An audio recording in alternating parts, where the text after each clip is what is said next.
Hi everyone, my name is Aneta and I'm an artist here on YouTube. Welcome to my channel. Today I'll be working on a mermaid piece, but not the one you see here. Instead, I'll be working on this different one.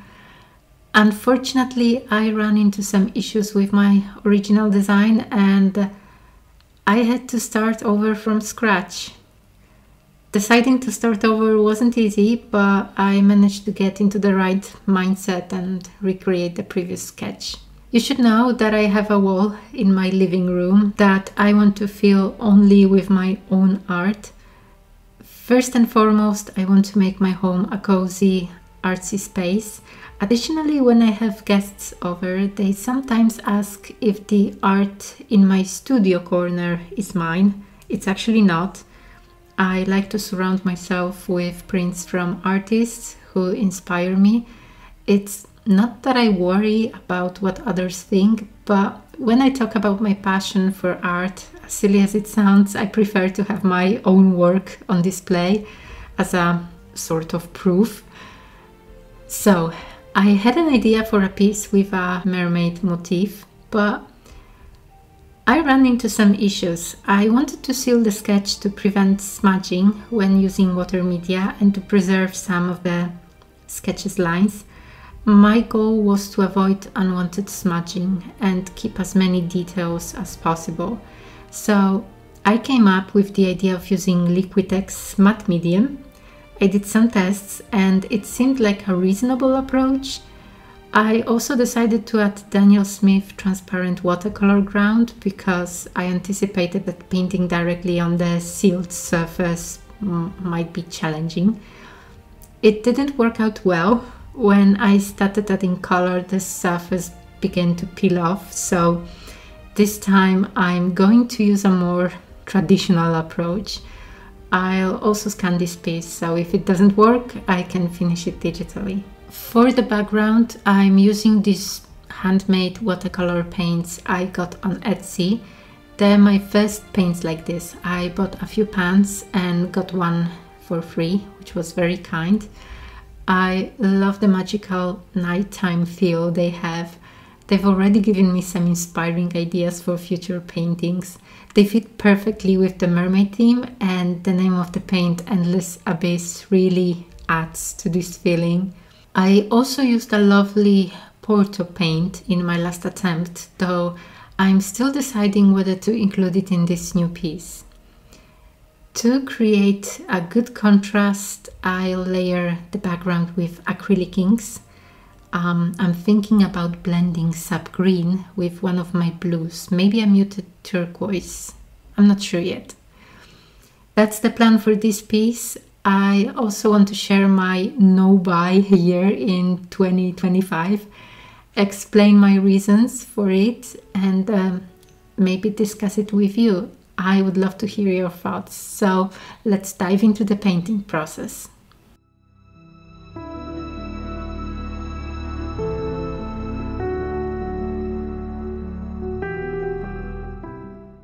So let's talk about the no-buy challenge I've set for myself in 2025. I wanted to include it in this video because the idea really took shape while I was painting this piece. Lately, the algorithm led me down a rabbit hole on the no-buy topic, and I watched a few inspiring videos. Then suddenly I found myself surrounded by these massive art hauls from other artists. At first I was excited, thinking I'd discover new creators, but I quickly realized there wasn't much actual art being made on their channels, just haul after haul. Now, as an older millennial, I'm not here for drama. If a channel doesn't interest me, I move on. I follow the live and let live philosophy, but I did come across some channels where buying new art supplies had clearly become an addiction. Some creators even admitted they have a problem, and I wouldn't dare comment on their situation. If it's an addiction, that's something for a specialist, not a random YouTuber like me to address. What I want to talk about is taking a step back from this. Art haul videos are undeniably popular on YouTube, and I completely understand the joy of buying new supplies. To clarify, I'm talking about these hauls where people spend their own money, not those sponsored by companies. These large hauls are often done by a wide range of people, from younger individuals to those in their late 30s and beyond. There are even YouTubers in their 50s and their 60s, which is great, by the way. And I think I'm beginning to understand why some of us fall into these shopping sprees. It's often because we didn't have much back then. This whole thing got me reflecting. You see, I consider myself privileged. When I was around 16 or 17-ish, I went to art school. My parents were very supportive and their financial situation allowed them to buy me art supplies, though I don't remember asking for much, not in the way we think of it today. In a sense, there just wasn't much available on the market. The internet wasn't as advanced as it is now. We only knew of a few, mostly local brands.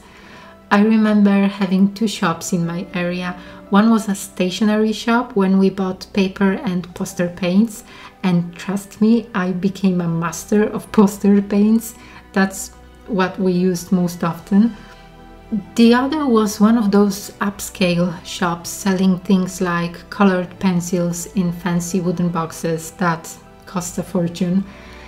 They had huge markups on everything, so we avoided it. My school was disappointing in this regard too. On the one hand, they tried to create an atmosphere of equality so students didn't feel pressured to buy expensive supplies, but on the other hand, this meant we never really talked about how to use different materials. No one explained the difference between watercolors and gouache, for example.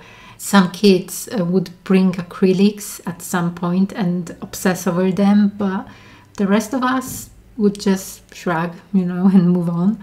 There wasn't much curiosity. I remember using a cheap set of Pentel watercolors like gouache because nobody told me otherwise. No one taught us that mixing watercolors works better on ceramics than on plastic, or that pans and tubes serve different purposes. For instance, if you're not comfortable with tubes, you can use pans instead.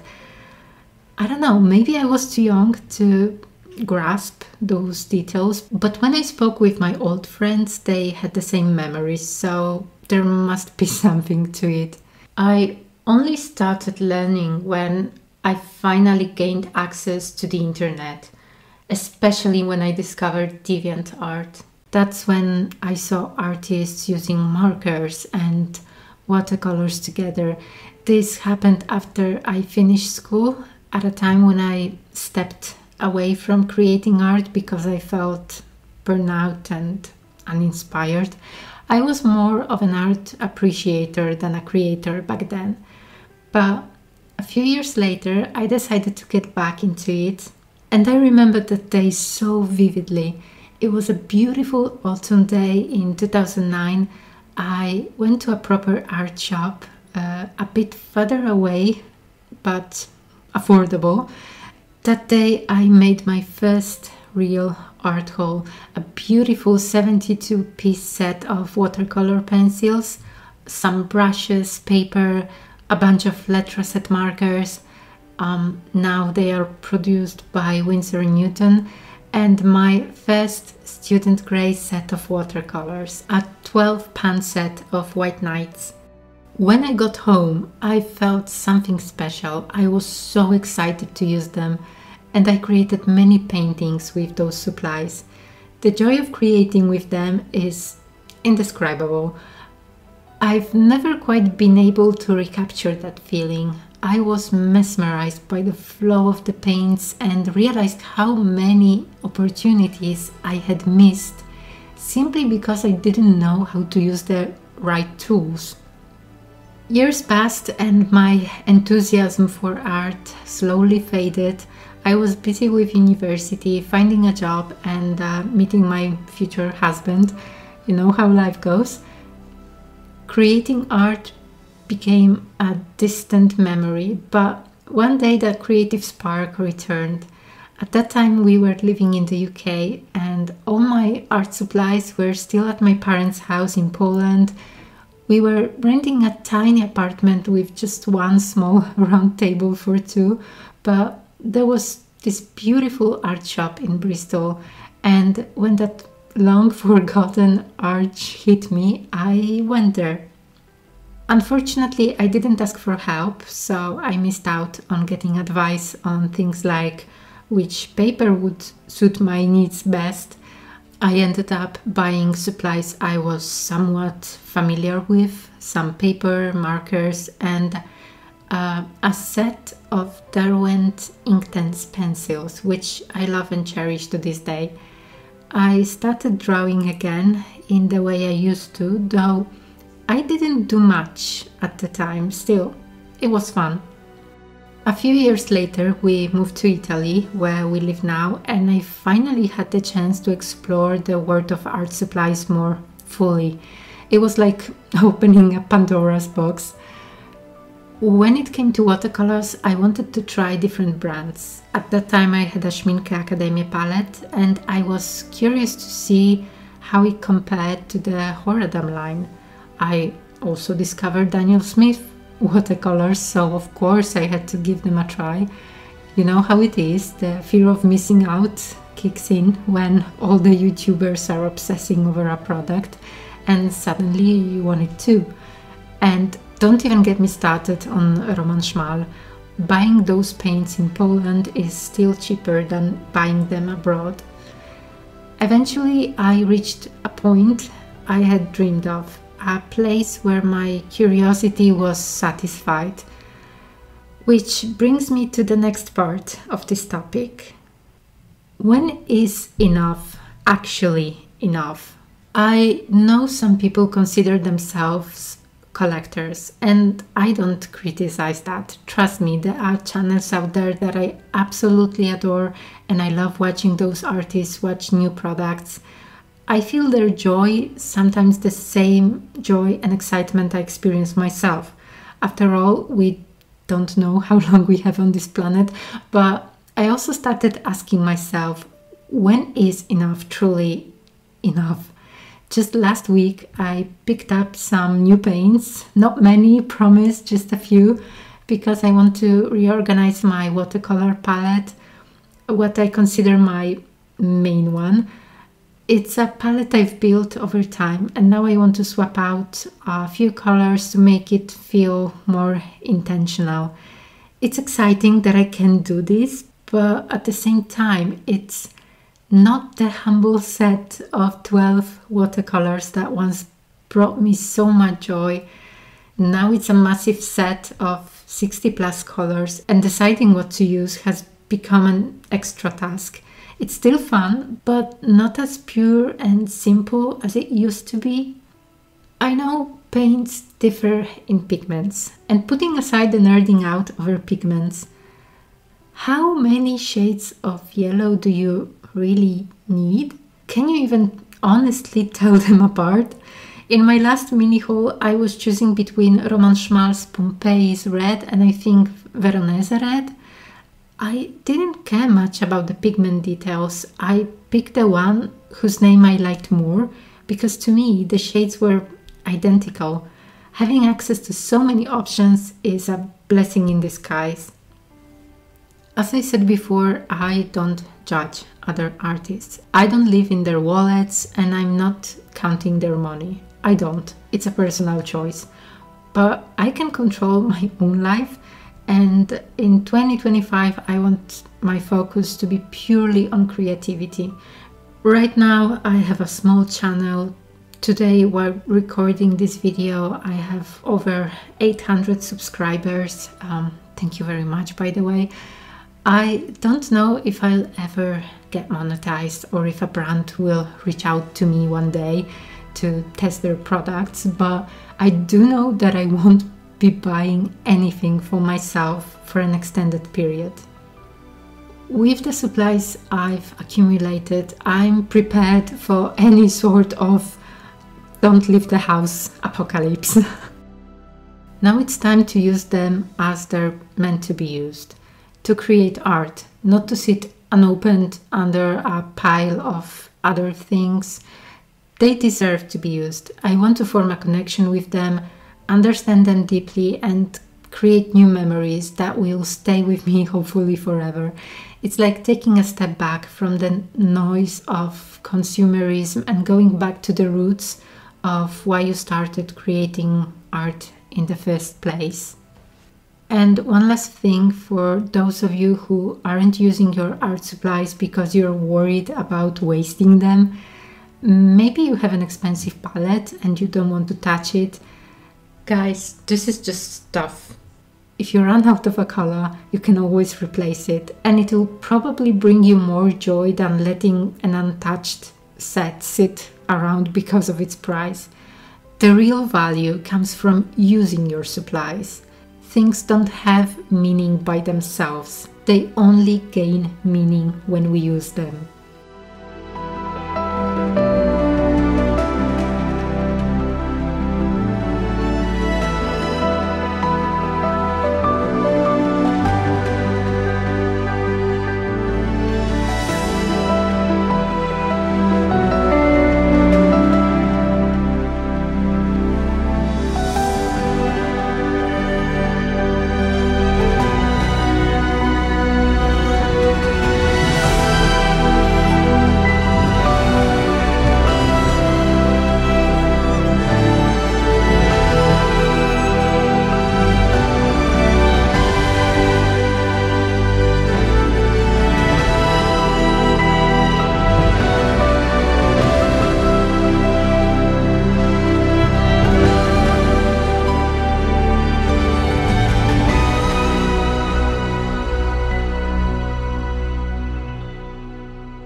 As cheesy as it sounds, those are my thoughts on this topic. I hope they inspired you or resonated with you in some way.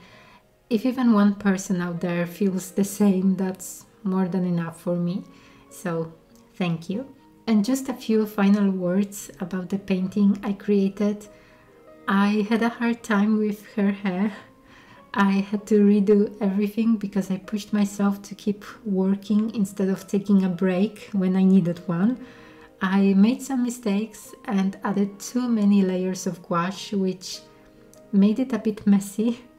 I was almost in tears, but with some patience I finished the painting and I'm happy with how it turned out in the end. So thank you so much for watching. Thank you so much for subscribing my channel. And if you haven't, please like and subscribe. It will help me a lot. And yeah, I wish you a creative day or evening. And I'll see you next time. Take care.